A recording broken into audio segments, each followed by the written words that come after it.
Welcome back, everyone.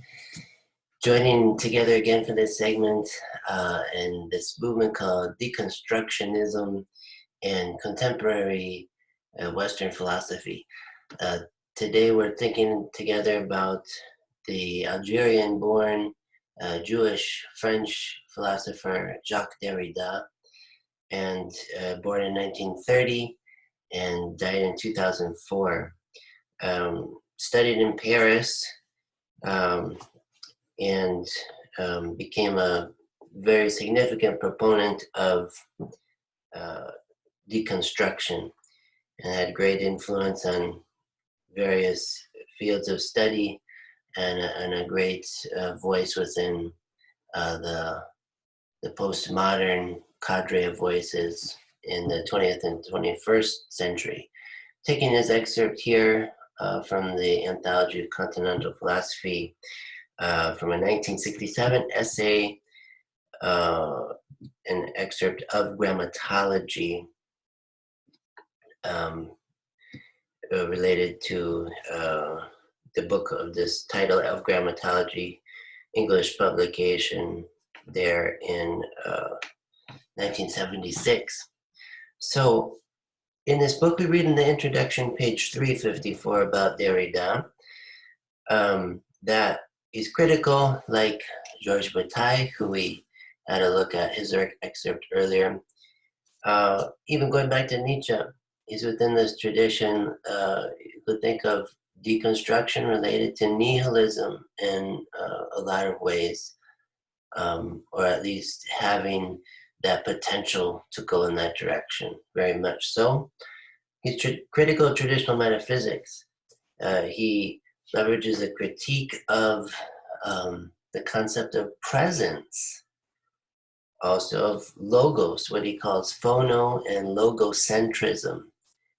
Again, this is a philosophical critique, not so much a religious one, but it will have implications for theology, of course. But in any case, we begin with the philosophical critique of this privileged category of presence and so many others in the metaphysical tradition. So it's deconstructing things like this, these what seem to be airtight categories of metaphysics between cause and effect and act and potency and substance and accident and form and matter, presence and absence. What we're going to see with the work of Derrida is putting the accent not so much on presence, but absence, for example. So on page 355, he's leveraging this critique not only against logocentrism, but also what he calls ethnocentrism.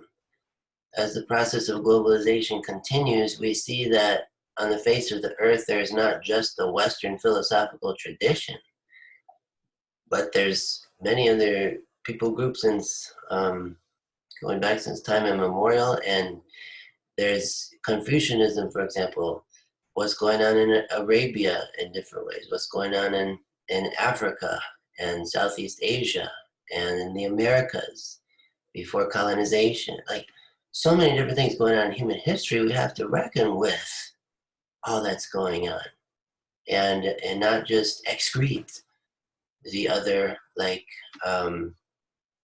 Bataille was talking about in his essay. So Derrida, of a similar mind to Bataille in this critique further down on 355 left column, what Derrida calls the imperialism of the logos. What can be sinister about the concept of logos is co-opting it according to an ideology in which it's no longer the logos that is Christ in a Catholic sense. Catholicism, which is precisely not an ideology which confuses the part for the whole, which lives in a land of intellectual reductionism and therefore intellectual ignorance. But Catholicism is precisely that which thinks toward the whole in a very grueling, challenging, sober, responsible way. um, patient way.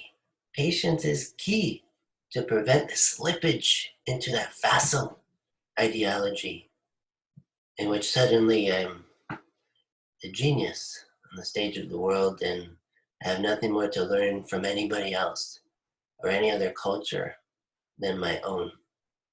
So Derrida is helpful to critique this co-opting of the concept of logos or logic or philosophy, um, playing as a kind of puppet of some imperialist program underneath it all that is ruled, it tends to be ruled by a lust for dominating the other. Page 355, top of the right-hand column, Derrida is trying to generate the science of writing, what he calls grammatology. So to follow another French phenomenologist, Paul Ricoeur talks about the process of distanciation. When we have a text before us, there's an otherness about the text that I have to face, that I have to interpret. And this process of interpreting involves a distanciation between the self in the text, but also the author in the text. So even for Derrida's text, when we read it, he writes in these very unconventional ways. It's not a systematic presentation at all. It's a kind of stream of consciousness and then a direct disruption of that stream of consciousness through neologisms and just different uncategorizable styles of writing. Thinking of the scatology of Bataille, it's that kind of way of writing. It can be very poetic, very intentionally metaphorical, kind of fragmentary, yes. Fragmentary writing intentionally. So that's what we see in postmodernism in its doctrines, is that it's not so much about trying to gather up the fragments toward a comprehensible unity of meaning, which would be the Catholic thing to do, but it's a direct scattering of fragments, dissociation of fragments. Deconstruction is trying to fragment the edifice of metaphysics. It's trying to deconstruct it and fragment it and scatter its pieces. And actually accuse it of not having all the pieces anyways. So it's gonna scatter its pieces along other missing pieces, and this is called philosophy in the postmodern context. So the bottom of 355 right-hand column, we see an emphasis, in addition to text and writing, an emphasis on the ineluctable world of the future, which proclaims itself at present beyond the closure of knowledge. So we're going to see a privileging of word rather than manifest presence. So I would situate Derrida in the phenomenological tradition, what I call this phenomenology of proclamation, shared with Gadamer, late Heidegger, Ricoeur, Levinas. Derrida is this side of things, not the manifestation phenomenology of Husserl, earlier Heidegger, Marion, Merleau-Ponty, Edith Stein, and the majority of people in phenomenology. Someone like Michel Henry, Jean-Louis Chrétien, etc., mostly coming out of this manifestation phenomenology paradigm. But Derrida is wanting to critique the static concepts of this manifestation phenomenology of presence and get at what is absent, what is disruptive, what is other than manifestation. And this has to do with what is proclaimed in speech and text. In addition, there's a privileging of the category of the future rather than the present or even the past represented. But the unknown, unknowable future is privilege. So the future, as a philosophical concept, always is disruptive. We can't place it according to what has already been because we do not know with certainty what will be, what will not be. So we see the language of proclamation, of future, and eschatology, essentially, a kind of eschatology for thought. That which can't be mastered yet, it's not yet. It's always on a future horizon, and even the concept of Messiah, Messiah, theological concept for the Jewish understanding is precisely this. The one who always comes in the future, the perpetual future, the perpetual messianic future. So Derrida, having a share in this Jewish sensibility, is privileging these kind of concepts in his philosophical work. It's also privileged in Protestant Christian theology too, like the work of Jürgen Moltmann, for example, privileging of eschatology, and even the Christian event of resurrection over and against that of incarnation or sacrament. So what we see in Protestant theology is this move away from this proclivity for presence, giving way to the prophetic word that privileges the future and witness, preaching over and against some numinous presence of the sacred. Okay, that's a whole other topic, a very important one.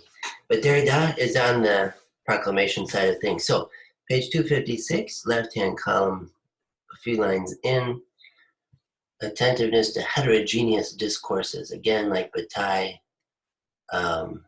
like Levinas in some way, Derrida gives a eulogy at Levinas's funeral in 1995. So there's a connection here with that privileging of heterogeneity and heterogeneous discourses.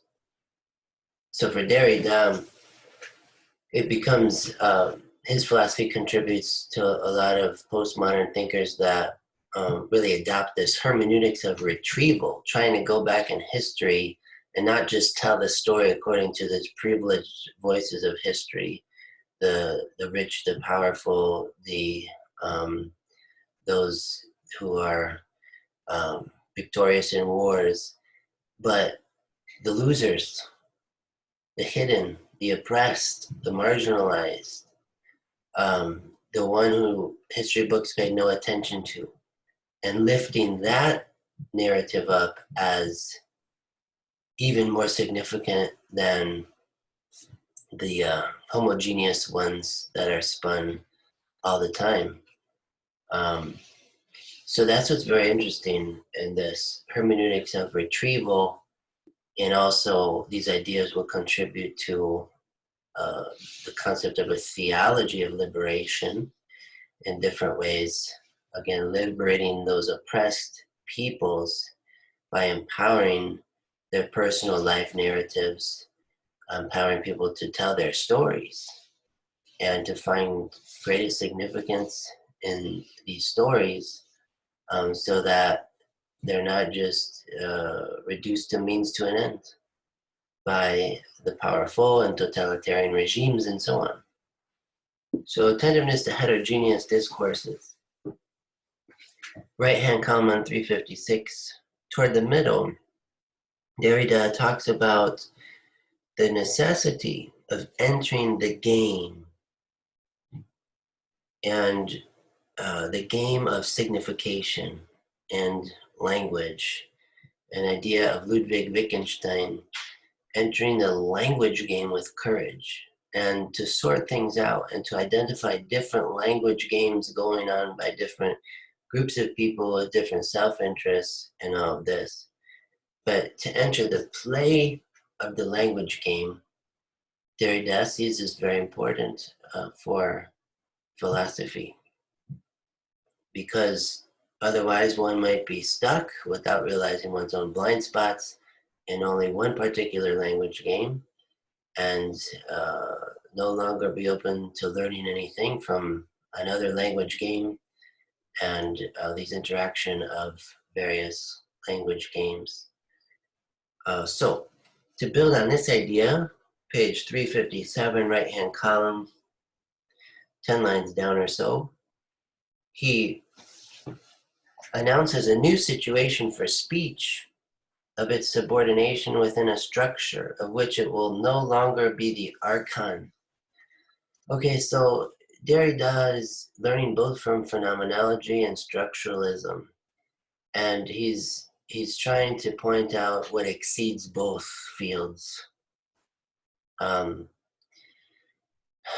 uncanniness of the other and the excessiveness of not only speech but text that no longer can be related to some logocentric anchor for thought. Again, very destructive for the pretension of thought to think that truth has been known in full already without any future encounter of it in greater fullness. So thinking of this new situation of speech, which deconstructs anything that is systematic or any kind of structuralism itself. So this is like a redoubled arbitrariness of speech and text. So structuralism talks about the, in Saussure and Levi-Strauss and Barthes, a kind of arbitrariness of these signifiers in relation to what they signify. And but Derrida is going even further and trying to deconstruct structuralism itself. And so it's a very paradoxical arbitrariness of arbitrariness just when a system like structuralism, just when structuralism wants to become a system, this deconstruction will deconstruct that too. And maybe just when deconstruction wants to become a system, deconstruction will serve to deconstruct that too. But here's what I think is interesting. How can deconstruction deconstruct itself? I think that's where we need, again, more coming out of these philosophies that may privilege unity over and against this relativized difference of things, to help serve as a kind of hermeneutic of suspicion of the hermeneutics of suspicion. A key concept for Derrida, we say in French, différence. And he's using a play on words, which means to differ from one thing to another. A is different than B, B different from A. But also in the sense of to defer, meaning, what is A? Not B. What is B? Not A. Meaning is deferred, like table tennis, back and forth, according to this, the semiotic square kind of things like I'm saying here. But any lexicon, any dictionary, how do you define a word with other words? How do you define those words with other words? And it's almost a hermeneutic circle here where we get back to how do you define being, in metaphysics? Something that is what has existence, what exists. How do you define existence? That which has being that which is, so a deferral of meaning. And so is following this difference, we start to feel this sense of an unraveling of meaning. And it's a very disorienting feeling of vertigo.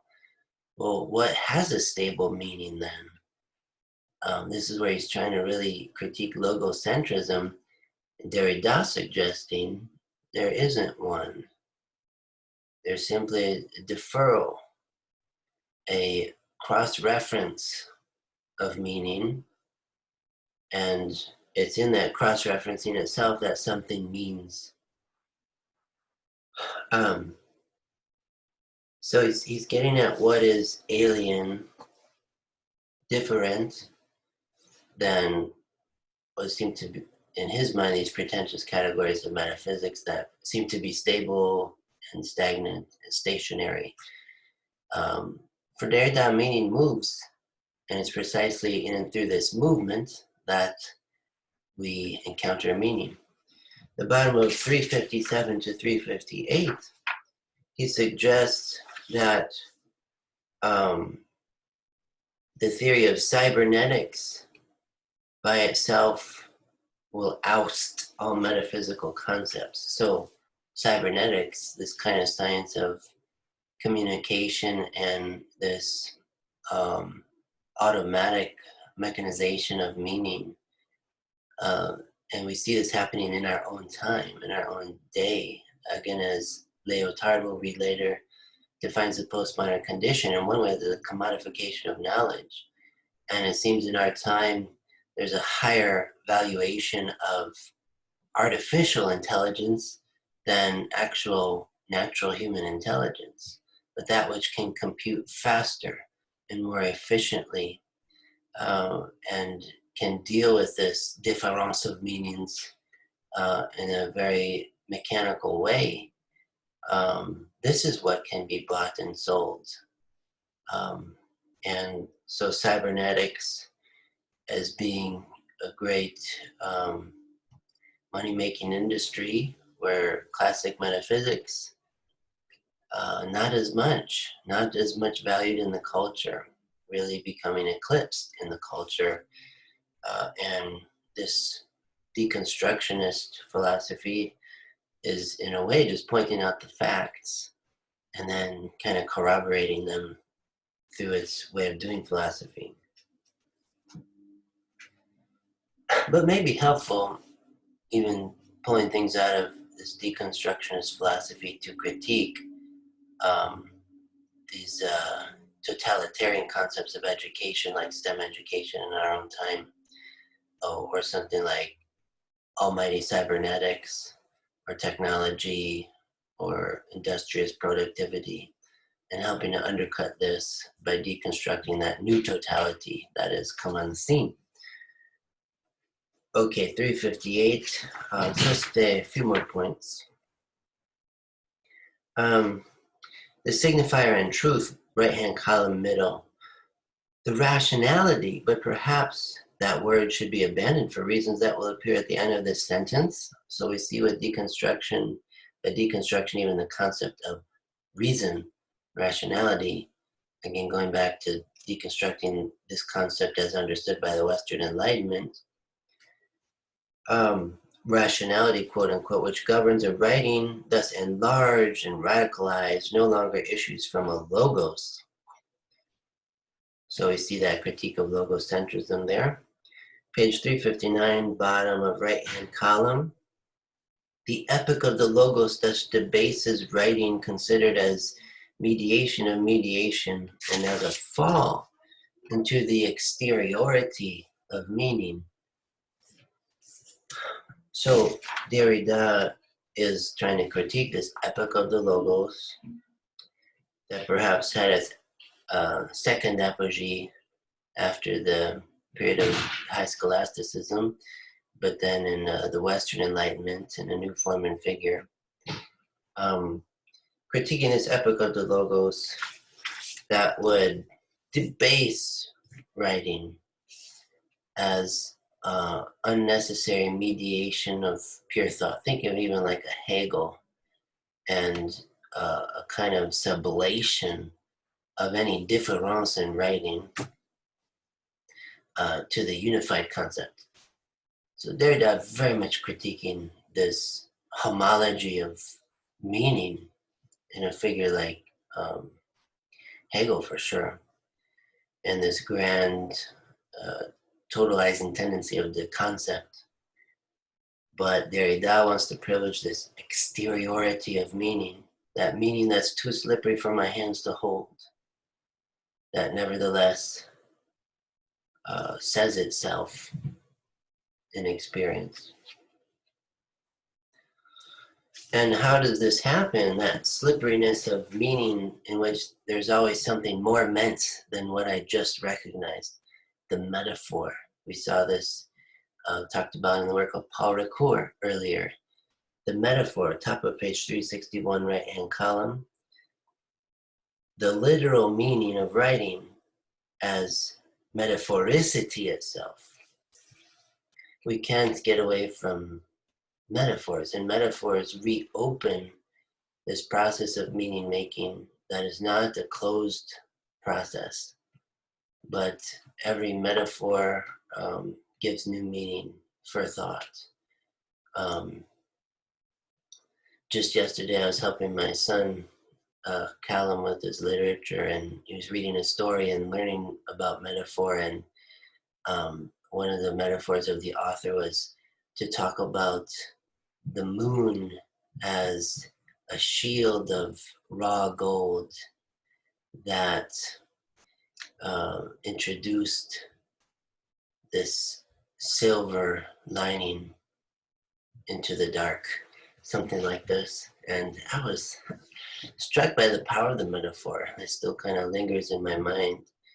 But thinking about the moon as a shield of raw gold that pierces the dark with silver. This means more than you just thought it to mean. We come back again and again and ruminate on the metaphor, and it's the stuff of poetry, and it generates meaning over and over again. Meaning unfolding meaning, like these Russian Matryoshka dolls, nesting dolls, meaning inside meaning inside meaning, meaning layered upon meaning upon meaning. So we have a really, I think, powerful quote then further down, 361 right-hand column, from a Jewish rabbi, Eliezer, who said, "If all the seas were of ink and all ponds planted with reeds, if the sky and the earth were parchments, and if all human beings practiced the art of writing, they would not exhaust the Torah I have learned, just as the Torah itself would not be diminished any more than is the sea by the water removed by a paintbrush dipped in it." Whew. Wow.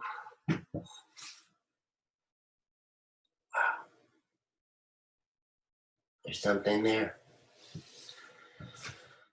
Oh, there's something there. That limitedness potential of Torah.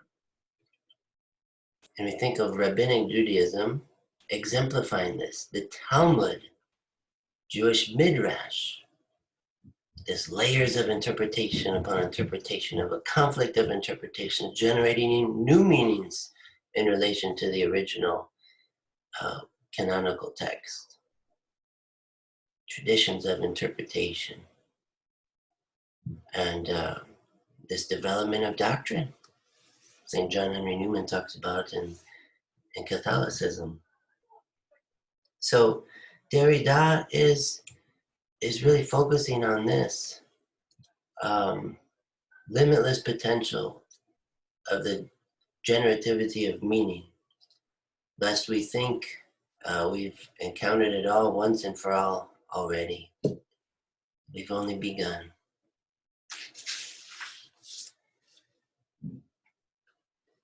To quote from Karl Jaspers, page 362, left-hand column, who said, "The world is the manuscript of an other."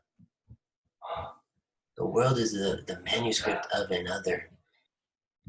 Then me, for sure. I didn't create the world, after all. The world is the manuscript of another, inaccessible to a universal reading, which only existence deciphers. So the existentialism of Jasper is coming out there. But this idea that the world inaccessible to a universal reading, it's so vast, it's so saturating, it's so successive, it's so layered that I cannot read it beginning to end once and for all. Done. Graduated. Signed, sealed, delivered. Game, set, match. Complete, accomplished. Only just beginning. And so this is Derrida's point. Lastly, to put the icing on the cake, page 363, even thinking about the idea of a book that would have an introduction and chapters 1 through 7 and a conclusion. Even the idea of the book, which always refers to a natural totality in between its front and back covers, is profoundly alien to the sense of writing.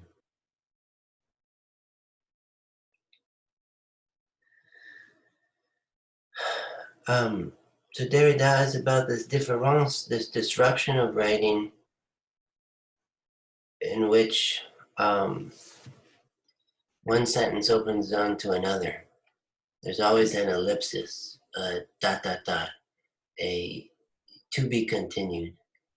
Like those choose your own adventure books where you may have read as a child and you want to go back and read it again because you could take this other path and see where it leads in the narrative.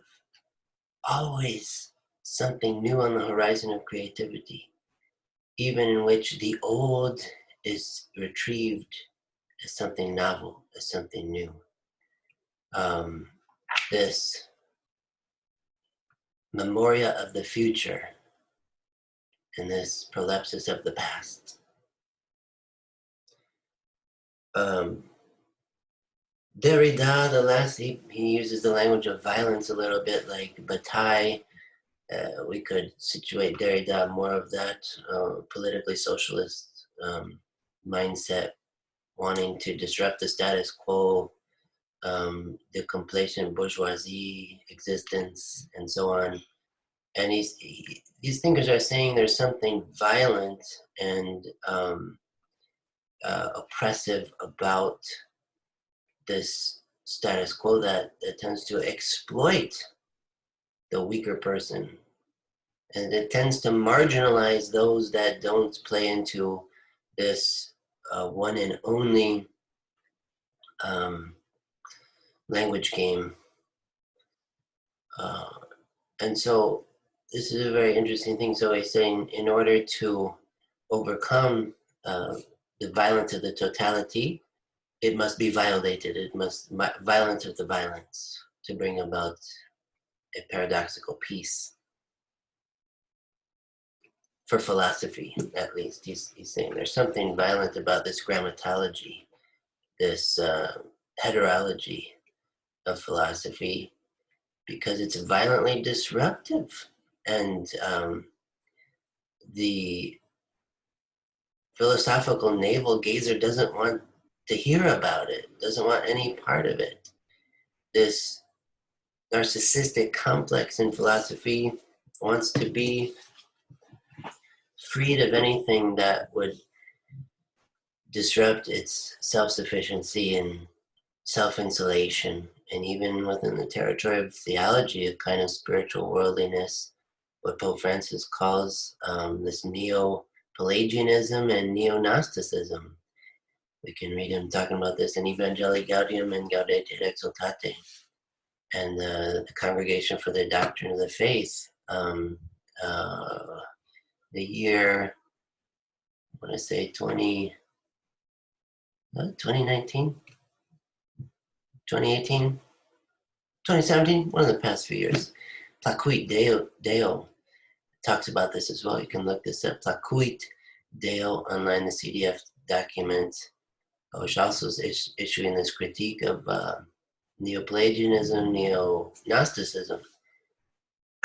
So altogether, Derrida, very interesting figure. We have to stop for now on this video. It's good to try to think along with him in this of grammatology material, this deconstruction concept.